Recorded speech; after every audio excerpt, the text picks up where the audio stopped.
Et voilà, nous recevons M. Njoya Aruna sur ce plateau et Kingsley qui sont là pour nous parler du groupe universitaire des leaders. Et voilà, à l'époque on l'appelait ISEM IBCG, c'est devenu donc le groupe universitaire des leaders. Parce que quand on y sort, on devient certainement un leader dans la société. M. Njoya Aruna, bienvenue sur Jambo. Merci Président et c'est un plaisir renouvelé de nous retrouver dans la République. Welcome on Jambo, Kingsley. How are you? No, I'm fine. Thank you so much and thank you so much. You're welcome. Alors, dites-nous, comment se prépare la remise des parchemins? Parce qu'il paraît que c'est l'événement en cours chez ISEM, enfin, je veux dire, au groupe universitaire des leaders. Exactement, Président Chop Chop, déjà bon après-midi à tout le public, à tout le monde de la part de l'Institut universitaire des leaders. Les petits plats sont déjà mis dans les grands. Président Chop Chop en vue donc de faire de la remise des parchemins qui se tiendra, je le précise bien, le 6 novembre, une réussite à nul autre pareil. Nous avons donc l'occasion là de pouvoir donc montrer à la face du monde que l'Institut universitaire des leaders ne fait jamais les choses à moitié. Une organisation qui est bien entendu chapeautée par le promoteur lui-même de cette école. Nous avons donc profité pour l'occasion, marquer l'instant en invitant une jolie brochette d'artistes et des hautes personnalités qui viendront donc faire de cet événement un qui sera donc à jamais gravé dans la mémoire de tous les étudiants et du grand public qui prendra part au dit événement. Alors, on l'avait déjà dit dernièrement, l'événement est prévu pour le 6 novembre 2021, c'est-à-dire samedi prochain, au campus Bateau situé au rond-point d'Aïdo, juste à côté du garage d'Angouté.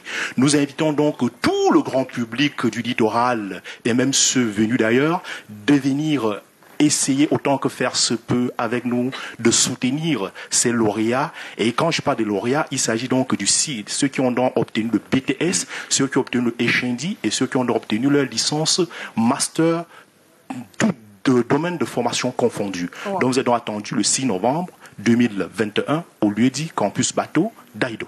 Wow. When I'm listening to Mr. Njoya Aruna, that actually pushes me to ask you, Kingsley. It's like there's a graduation ceremony that's been announced. So tell us, how would the graduation ceremony actually look like? Okay, once more, I want to thank you guys for giving us the opportunity to come and talk about the school here. The graduation ceremony, we want to announce to the general public that the occasion is going to be on the 6th of November, that is on Saturday, and the preparations are ongoing. I want to inform the public that their presence is very, very, very primordial there, because we are going to invite a lot of personalities that will have to come there, artists to come and, of course, celebrate success with these students.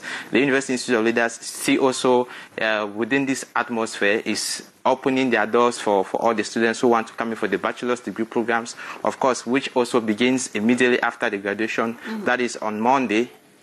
We also talk about the master's programs, which also is beginning immediately after the graduation. So we call on the public to come in, register with us, and then talking about the security, we believe that normally the University of Leaders is situated around Long Point Dangote, and in the evenings, the transport students normally from the school to Round Point. Mm-hmm. So in the evenings, there is absolute security. There is a police station just beside the school campus which guarantees security. So the public is called upon to be sure that the security is guaranteed with us. So come there and you won't regret being there. Thank you. Tout à l'heure, Monsieur Njoya, vous avez parlé des candidats au brevet de technicien supérieur sur le BTS. Bien sûr. Et maintenant, je voudrais savoir, est-ce que, en ce qui concerne la rentrée académique, il en est de même pour ceux qui font licence, master? Qu'en est-il réellement? Exactement, juste donc après l'événement du 6 novembre qui va donc consacrer la journée des lauréats. Oui. Lundi le 8, ça sera donc la rentrée des licences master au sein de l'Institut universitaire des leaders. Oui. Et nous rappelons que ces masters se font dans diverses spécialités. Des spécialités, comme vous le connaissez bien, qui sont donc du secteur technologique, du secteur commercial, gestion, santé. Nous aurons donc la rentrée de toutes ces différentes licences et cycles master au sein de l'Institut universitaire des leaders. Monsieur Kingsley l'a précisé, d'aucuns étaient parfois réticents. Ils se demandaient à quelle heure est-ce qu'on va quitter donc le campus pour pouvoir rentrer dans nos différentes maisons respectives. Les mesures de sécurité sont prises, elles sont de mise. Il y a d'abord un bus qui va donc faire la navette entre le campus Bateau et le rond-point d'Aïdo de façon automatique pour tous les étudiants en cours du soir, puisque les licences master se font en soirée. Et en dehors de cela, il y a donc un poste de police qui est donc là et qui est donc ouvert pratiquement 24 heures sur 24 pour assurer la sécurité de tous ces étudiants-là. Donc, il n'y a plus aucune raison d'être réticent parce que nous avons donc pris toutes les mesures afin que chacun puisse suivre sa formation en toute quiétude.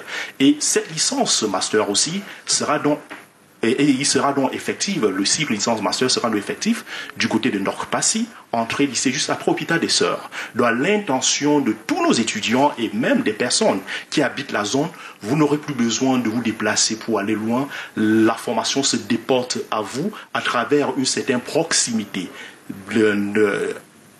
Entrée lycée juste après Hôpital des Sœurs. Et nous sommes aussi du côté de Kribi, juste derrière l'agence Crébien Voyage, et nous avons donc pratiquement les mêmes qualités de formation qui s'offrent dans ces différents campus-là.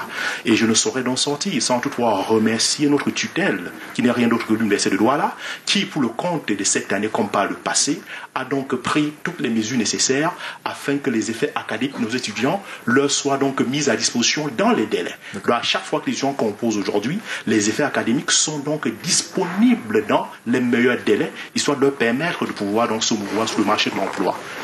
Oh, merci Monsieur Njoya Aruna d'être venu. Et un coup de chapeau à tout le staff managérial du groupe universitaire des leaders pour ce que vous faites pour le bien de la jeunesse camerounaise. Merci, Président. Et surtout pour la qualité de votre enseignement. C'est très bien. Vous donnez la possibilité aux jeunes de prendre des responsabilités très tôt. Exactement. Et c'est ça qui fait toute la différence. Merci bien et bon dimanche à vous. Merci, Président. J'espère que vous avez regardé les Canal d'Or hier soir. Président, vous avez été magistral. Je me serais peut-être mis un genou sur le devant. Ah non, pas du tout. Mais ceux qui ont été incroyables, ce sont des artistes. Les artistes, bien entendu. Et Président. les résultats aussi des Canal d'Or, c'était à chaque fois des cris de joie partout, dans la salle et à la maison, parce qu'il y avait une justesse dans les résultats. Les attentes du public étaient comblées. Exactement, au même moment que ceux du jury et également des artistes eux-mêmes. Donc, il n'y avait pas de surprise pour le public chaque fois qu'on donnait dans le vainqueur. On a senti une unanimité autour de tous ces résultats-là. Et le plus beau moment pour moi, c'était la révélation de l'artiste au groupe de musique folklorique. Ah, oui. Parce que ça a fait l'unanimité, cette chanson qui nous redonne notre fierté. Exactement. Cet artiste qui nous a ramené sur nos racines. Whitty Minstrel. Alors, le public, au départ, n'arrivait pas à coller un nom à cet artiste, mais tout le monde chantait en chœur cette chanson. Tout le monde chante partout. Et je vous assure, je reviens des États-Unis. J'ai été reçu dans ma famille, dans l'État de New York, du côté de Buffalo. Je ne vous dis pas, j'ai vu des Américains danser sur le son Be Proud. Alors, ils apprenaient notre pas d'une jambe. Tellement beau, ça a été un moment de folie. Et c'est le moment pour nous d'accueillir ici Whitty Minstrel, le vainqueur de la catégorie, celui qui nous redonne notre fierté. Whitty Minstrel, on se lève pour accueillir le vainqueur Canal d'Or, meilleur artiste musique folklorique. On regarde encore les images d'hier soir.